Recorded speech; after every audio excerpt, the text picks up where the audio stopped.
மக்களே, இன்னைக்கு செம்மையான ஒரு நோட்டிஃபிகேஷனோட தான் நான் உங்களை வந்து சந்திச்சிருக்கேன். வழங்குறது யார் அப்படின்னா, நம்மளுடைய டிஎன்பிஎஸ்சி.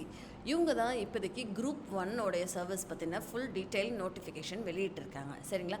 வாங்க தொடர்ந்து வீடியோவை ஸ்கிப் பண்ணாமல் பாருங்கள். ஓகேங்களா? அதுக்கு முன்னாடி என்னோட சேனலுக்கு ஃபர்ஸ்ட் டைம் வரீங்களா, ப்ளீஸ் சப்ஸ்கிரைப் பண்ணிக்கோங்க. இந்த மாதிரி ரெகுலராக இன்ஃபர்மேஷன் நீங்கள் தெரிஞ்சுக்கணும்னு ஆசைப்பட்டீங்களா?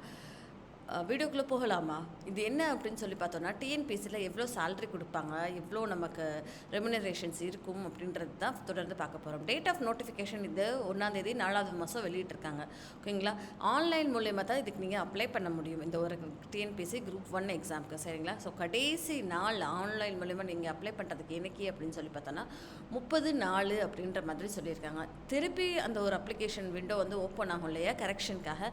ஸோ அது என்னைக்கு அப்படின்னு சொல்லி பார்த்தோன்னா 5/5 அப்படின்ற மாதிரி சொல்லியிருக்காங்க. ஓகே, ப்ரிலிம்ஸ் என்னைக்குப்பா இருக்கும் அப்படின்னு சொல்லி பார்த்தோன்னா ஜூன் மாதம் 15ஆம் தேதி இருக்கும் அப்படின்ற மாதிரி அவங்க சொல்லியிருக்காங்க. சரிங்களா?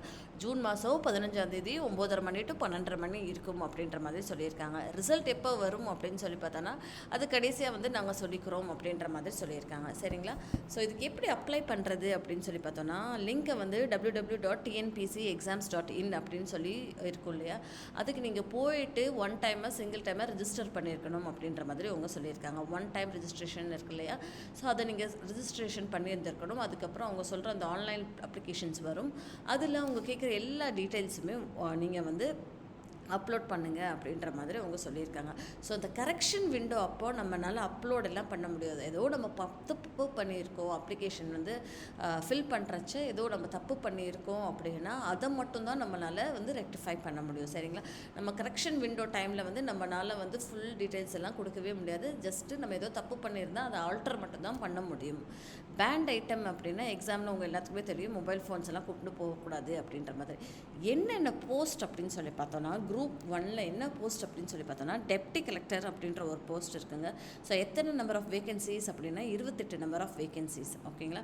So deputy superintendent of police அப்படின்னு சொல்லி ஒரு போஸ்ட் இருக்குது. அதுவுமே போலீஸ் சர்வீஸ் கீழே வருதுங்க. அது வந்து எத்தனை நம்பர் ஆஃப் வேகன்சிஸ் இருக்குன்னா 7 வேகன்சிஸ் இருக்குது.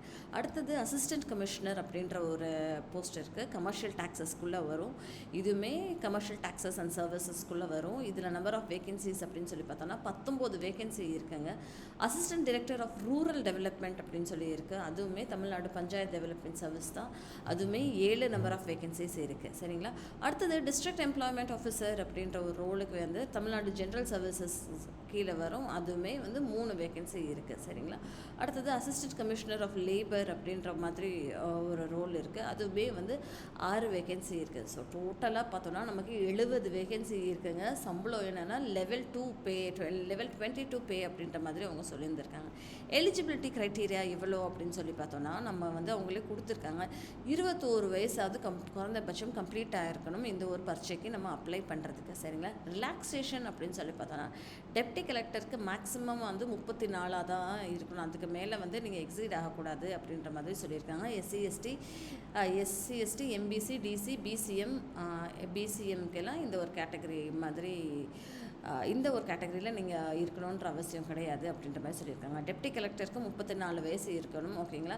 இதே பிடபிள்யூபிடிக்கு 44 இருக்கணும் அப்படின்ற மாதிரி சொல்லியிருக்காங்க. டெப்டி சூப்பரிண்டென்டென்ட் ஆஃப் போலீஸ்க்கு இருக்கு இல்லையா, அதுக்குமே 34 வயசு இருக்கணும் அப்படின்ற மாதிரி சொல்லியிருக்காங்க. அதே மாதிரி அசிஸ்டன்ட் கமிஷனர் அப்படின்ற ரோலுக்குமே 34 வயசு இருக்கணும் அப்படின்ற மாதிரி சொல்லியிருக்காங்க. நீங்கள் இதுக்கு அசிஸ்டன்ட் கமிஷனருக்கு பிஎல் டிகிரி முடிச்சுட்டு வந்திருக்கீங்கன்னா உங்களுக்கு 35 வயசு இருக்கலாம் அப்படின்ற மாதிரி சொல்லியிருக்காங்க. பிடபிள்யூபிடி கேட்டகரியில் 45 வயசு இருக்கலாம். Ex service man 50 category, widow கேட்டகரிக்கு 40 அப்படின்ற மாதிரி சொல்லியிருக்காங்க. டிஸ்ட்ரிக்ட் எம்ப்ளாய்மெண்ட் ஆஃபீஸர் அப்படின்ற ஒரு ரோலுக்குமே 34 வயசு இருக்கணும். அசிஸ்டன்ட் கமிஷனர் ஆஃப் லேபருக்குமே 34 வயசு இருக்கணும் அப்படின்ற மாதிரி சொல்லியிருந்திருக்காங்க. சரிங்களா? இதே கேட்டகரி ஏஜ் ரிலாக்ஸேஷன் எவ்வளோ அப்படின்னு சொல்லி பார்த்தோன்னா, பிசி, பிசிஎம்ஐ, MBC, DC, SC ST and SCA அப்படின்ற ஒரு கேட்டகரிக்குள்ளே ஃபாலோ ஆகிறீங்கன்னா ஏஜ் ரிலாக்ஸேஷன் உங்களுக்கு இருக்குங்க. டெப்டி கலெக்டருக்கு வந்து 39 வயசு வரைக்குமே நீங்கள் அப்ளை பண்ணலாம். பிடபிள்யூடி பிடபிள்யூடி வந்தீங்கன்னா அதில் 49 வயசு வரைக்கும் வரலாம். எக்ஸ் சர்வீஸ் மேன்னா 55 வயசு, டெசிட் விடோனா 39 வயசு வரைக்குமே நீங்கள் அப்ளை பண்ணலாம் இந்த ஒரு ரோலுக்கு. சரிங்களா? அடுத்தது டெப்ரி சூப்பரிண்டெண்டன்ட் ஆஃப் போலீஸ் அப்படின்ற ஒரு ரோல் இருக்குங்க. அதுவுமே வந்து 39 வயசு வரைக்கும் அப்ளை பண்ணலாம் அப்படின்ற மாதிரி சொல்லியிருக்காங்க. அசிஸ்டன்ட் கமிஷனர் அப்படின்ற ஒரு ரோலுக்கு நீங்கள் 49 வயசு வரைக்கும் இருக்கலாம். எக்ஸ் சர்வீஸ் மேன்னா 55 வயசாக இருக்கலாம். இது விடோனா 39 வயசு வரைக்கும் அப்ளை பண்ணலாம் அப்படின்ற மாதிரி சொல்லியிருக்காங்க. அதில் பிஎல் டிகிரி இருக்குப்பா என்கிட்ட அப்படின்னு நினச்சிங்கன்னா 40 வயசு வரைக்கும் அப்ளை பண்ணலாம். பிடபிள்யூபிடி கேட்டகரியில் 50 வயசு அப்படின்ற மாதிரி சொல்லியிருக்காங்க. அடுத்த ஒன்று என்ன அப்படின்னு சொல்லி பார்த்தோன்னா, அசிஸ்டன்ட் டைரக்டர் ஆஃப் ரூரல் டெவலப்மெண்ட்னு இருக்கு இல்லையா? ஸோ அந்த ஒரு போஸ்ட்டுக்கு 39 வயசு வரைக்கும் அப்ளை பண்ணலாம். பிடபிள்யூபிடி கேட்டகரியில் 49 வயசு, விடோ கேட்டகரியில் வந்தீங்கன்னா 39 வயசுன்ற மாதிரி சொல்லியிருக்காங்க. டிஸ்ட்ரிக்ட் எம்ப்ளாய்மெண்ட் ஆஃபீஸர் அப்படின்ற கேட்டகரியிலையுமே 39 வயசு வரைக்கும் அப்ளை பண்ணலாம். பிடபிள்யூபிடி கேட்டகரியில் 49 வயசு, டிஸ்ட்ரிக்ட் விடோ அப்படின்னா 39 வயசு அப்படின்ற மாதிரி இருக்குது. அசிஸ்டன்ட் கமிஷனர் ஆஃப் லேபர் அப்படின்ற கேட்டகரியிலையும் 39 வயசு வரைக்கும் அப்ளை பண்ணலாம். பிடபிள்யூபிடி கேட்டகரியில் வந்தீங்கன்னா 49 வயசு வரைக்கும் அப்ளை பண்ணலாம். சரிங்களா மக்களே? இதுக்கப்புறம் இன்னும் ஸ்கூல் படி பார்த்தோம் அப்படின்னா என்னென்ன டாக்குமெண்ட்ஸ் நம்ம வந்து கொண்டு போகணும், என்ன படிச்சிருக்கணும் அப்படின்றது பார்ப்போம். ஸோ டெப்டி கலெக்டரை நீங்கள் என்ன படிச்சிருக்கணும் அப்படின்னா உங்கள்கிட்ட ஒரு டிகிரி இருக்கணும், ஏதோ ஒரு டிகிரி இருக்கணும். சரிங்களா? அதுக்கப்புறம் வந்து டெப்டி சூப்பரிண்டெண்டன்ட் ஆஃப் போலீஸில் வந்து நீங்களுமே ஏதோ ஒரு டிகிரி இருந்தால் போதும் அப்படின்ற மாதிரி சொல்லியிருந்திருக்காங்க. அசிஸ்டன்ட் கமிஷனர் அப்படின்ற ஒரு ரோலுக்குமே வந்து ஏதோ ஒரு டிகிரி இருந்தால் போதும் அப்படின்ற மாதிரி சொல்லியிருக்காங்க.